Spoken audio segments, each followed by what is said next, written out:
magandang araw nga po ulit sa inyo lahat. At ito po ulit, mag-update ulit ako ng aking vlog content for today. Ako nga pala guys ay may lakad ngayon. At ayan, gayak na nga po ako kasama ko ang aking dalawang anak. Guys, kami po ay lalabas na ng aking mga anak diyan. Ayan, at ready na kami going to go out. Kung saan bibili kami ng aming makakain sa labas. Guys, dala ko na yung cellphone ng anak kong sira. Guys, ready na kaming lumabas. At ngayon nga po ay kami naglalakad na palabas ng bahay. At mainit, may payo nga pala akong dala.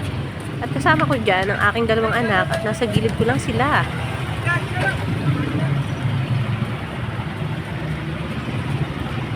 Guys, nga po pala dumaan kami sa 7-Eleven at yan, sobrang saya na nga po ng dalawa kong anak. Nag-hype pa talaga sa aking camera. Pala guys, sila pa ay aking bibilahan ng kanilang palamig at gusto doon nila ng malamig. Sana all maraming pera si Mami. Habang ako ay nagtutok ng aking camera, pagbibideo, turo naman ang turo itong aking anak si Janelle, sobrang tuwa niya. Pala guys, ayan at nakabili na nga po ako para sa kanilang dalawa na malamig na gusto niyan, Chucky, tsaka yung Dutch Milk. Guys, at yun nga po pala guys, ayun, pupunta lang sa counter para nga po bayaran yan.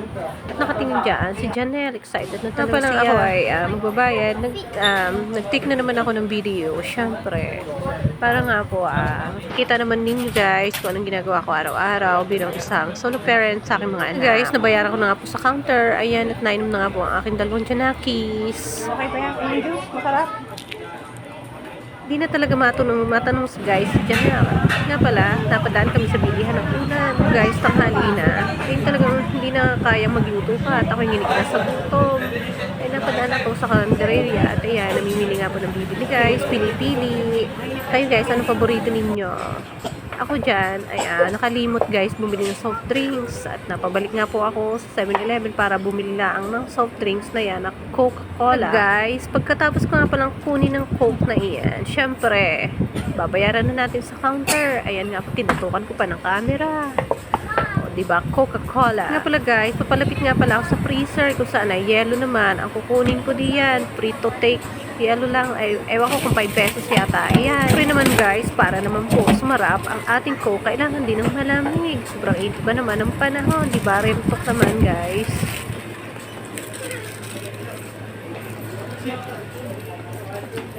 At yun na nga po guys, ako ay papunta na sa counter para nga po magbayad na.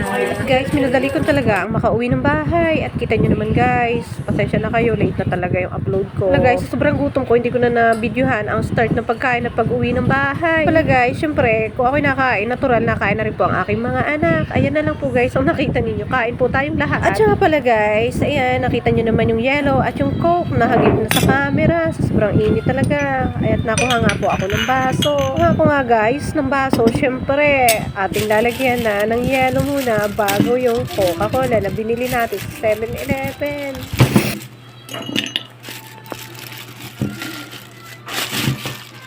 Wala guys, para yatang napadami naman ang yellow na nabili ko, tapos ang unti naman ng Coke. Ay, ano naman ang gagawin natin sa over?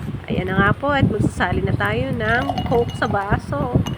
Sana ganyan din guys kayo, sobrang init talaga ng panahon. At nga pala guys, after a moment later, nagluto naman ako ng binangina isda. Yes guys, kung saan yan naman po ay lunchtime na. Kita nyo naman, tapos na ako magluto guys, hindi ko na binidyohan kung paano ako nagluto na yan, nakahain na nga po. At yan nga po pala guys, ay hipon. Yan po ay sinabawang hipon. Tapos po meron tayong inasiman diyaan, pang-asim sa hipon.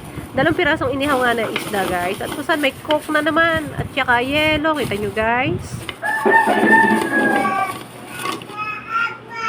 At napakainit talaga, kaya yan ang hilig ko talaga diyan guys. Ayan ang, at tayo ay mag-pray muna bago kumain. Samahan niyo po ako mag-pray. Sana po ay kumain din na maayos. At guys, pagkatapos ko nga po mag-pray, magpasalamat sa Panginoon at ayan, pagtigaan na natin ang kalamansi, yung ating sinabawan na hipon.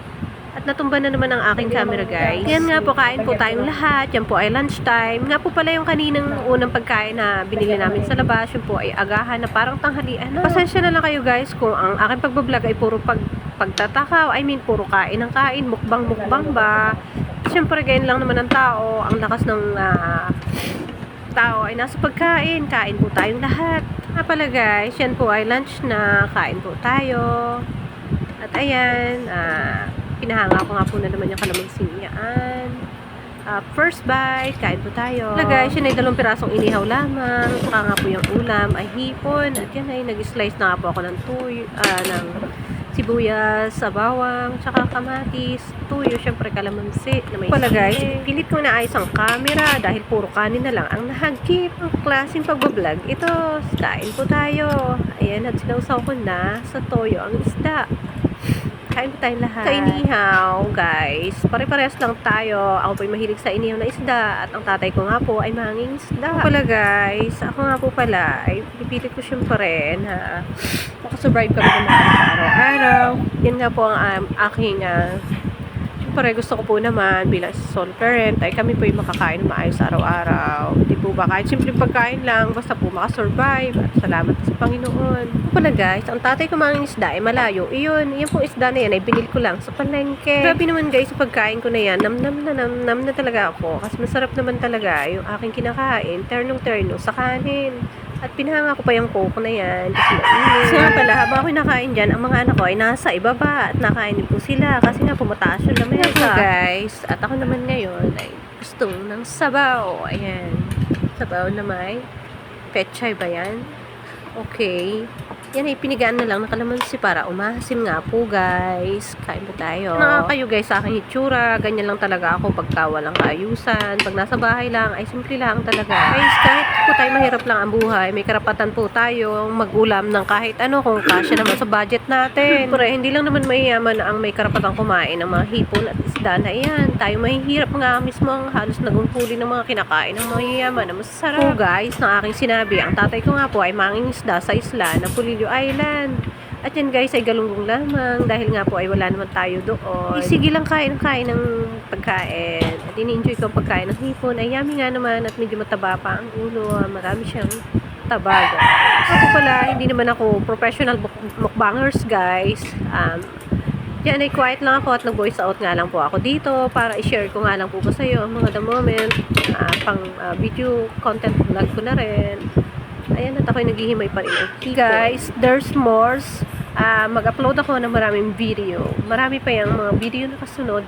Hindi nga lang po sa pagmumukbang at napakarami pa naman natin pwedeng gawing video content, guys. Halaga, guys, habang nagagawa po tayo ng sarili nating version vlog content, at least ikaw talaga yan, di ba? Grabe, guys.